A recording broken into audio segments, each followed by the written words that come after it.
नमस्कार, गिरीश गुप्ता के चैनल में आपका स्वागत है। तो आज बात करते हैं एक 1961 में स्थापित हुई कंपनी की जिसका नाम है बांको प्रोडक्ट्स। और ये कंपनी 1987 से भारतीय शेयर बाज़ार में लिस्टेड है। इतनी पुरानी लगभग 65 साल की लिगेसी वाली कंपनी आखिर क्या करती है, इसकी स्ट्रेंथ वीकनेसेस क्या हैं, भविष्य की योजनाएं क्या हैं, ये सब समझते हैं आज के वीडियो में। और इस कंपनी के बिजनेस मॉडल का अध्ययन करने का अनुरोध हमें अनुज सिंह जी से प्राप्त हुआ है। तो देखिए, ये जैसे मैंने बताया 1961 में कंपनी की स्थापना हुई और ये बेसिकली गुजरात बेस्ड कंपनी है। पटेल फैमिली ने इस कंपनी को स्थापित किया और ये कंपनी बेसिकली दो काम करती है। एक कूलिंग सिस्टम्स बनाती है और एक सीलिंग सिस्टम्स बनाती है। और किसके लिए बनाती है? मोस्टली ऑटोमोबाइल्स के लिए बनाती है।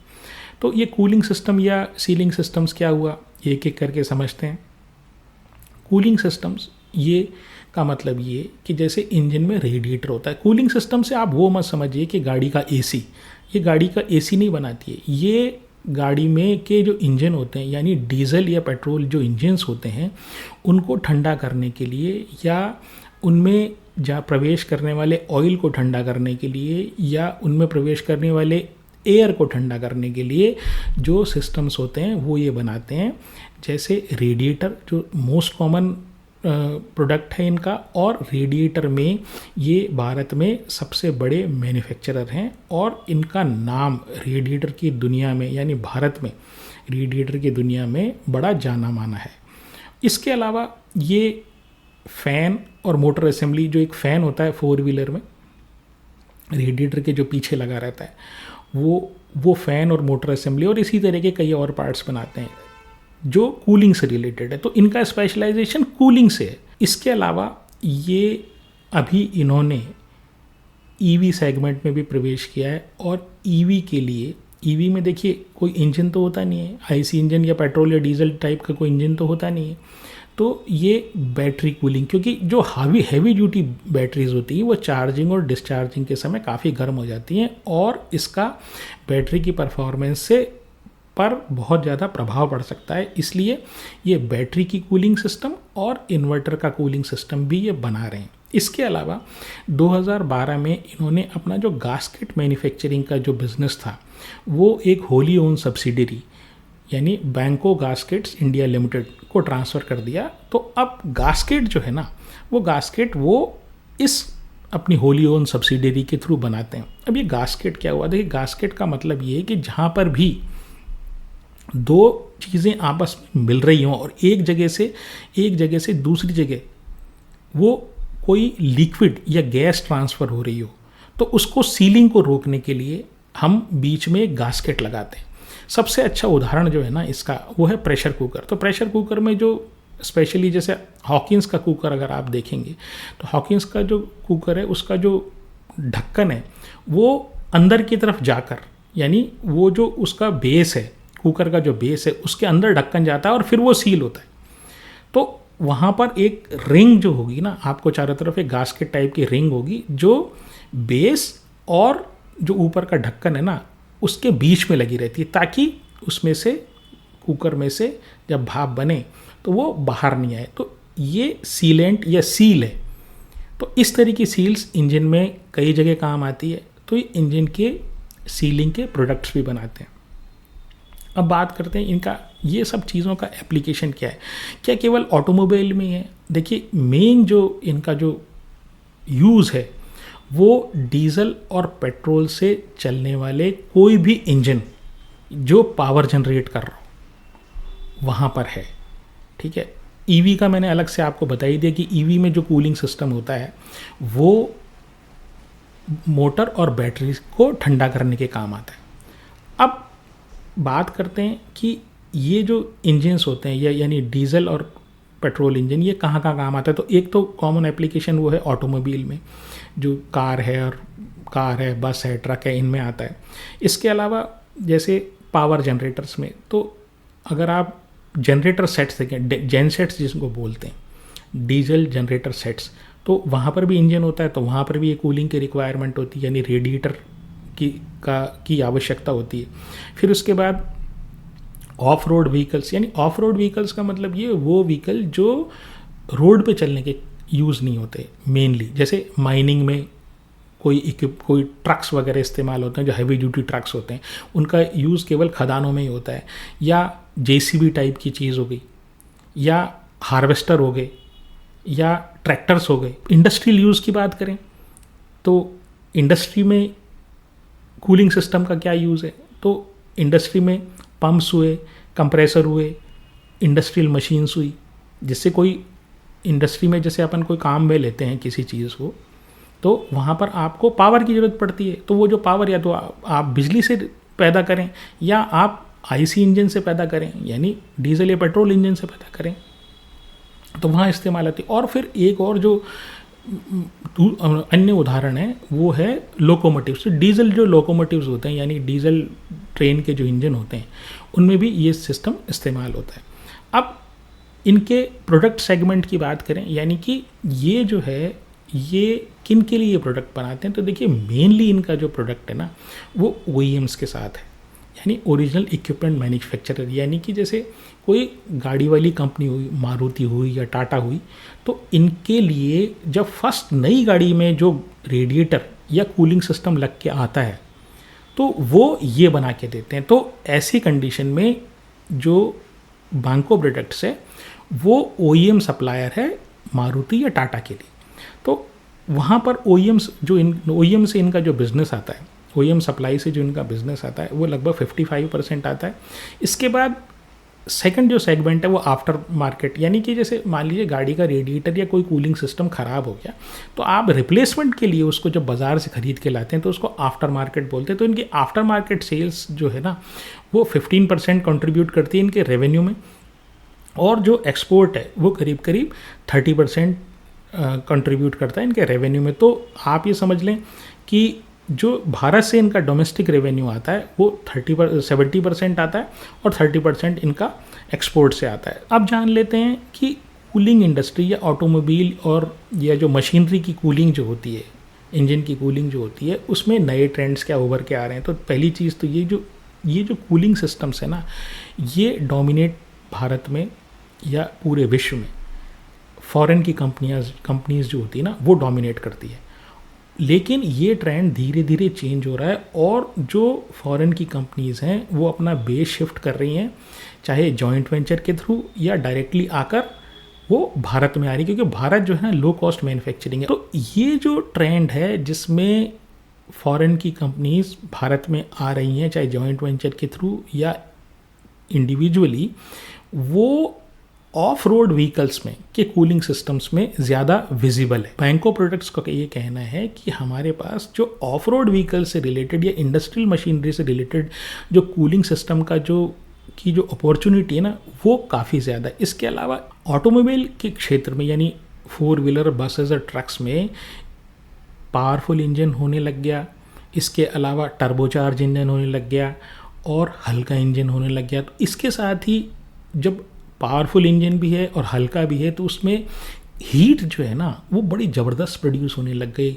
और उस हीट को रिमूव करने के लिए जो कूलिंग सिस्टम है या हीट ट्रांसफ़र सिस्टम है वो भी बहुत ही पावरफुल और एफिशिएंट होना चाहिए। तो इनकी एक R&D लैब है जो department of scientific and industrial research government of India से अप्रूव्ड है। वहाँ पर ये क्या करते हैं कि जैसे जैसे इंजन्स की टेक्नोलॉजी चेंज होती है और जैसे जैसे ज़्यादा पावरफुल इंजन आते हैं, वैसे वैसे ये OEM के साथ मिलकर, देखिए ये स्पेशल बात है, ये OEM को साथ लेके उस लैब में रिसर्च करते हैं और उनके लिए कूलिंग प्रोडक्ट बनाते हैं, कूलिंग सिस्टम डेवलप करते हैं।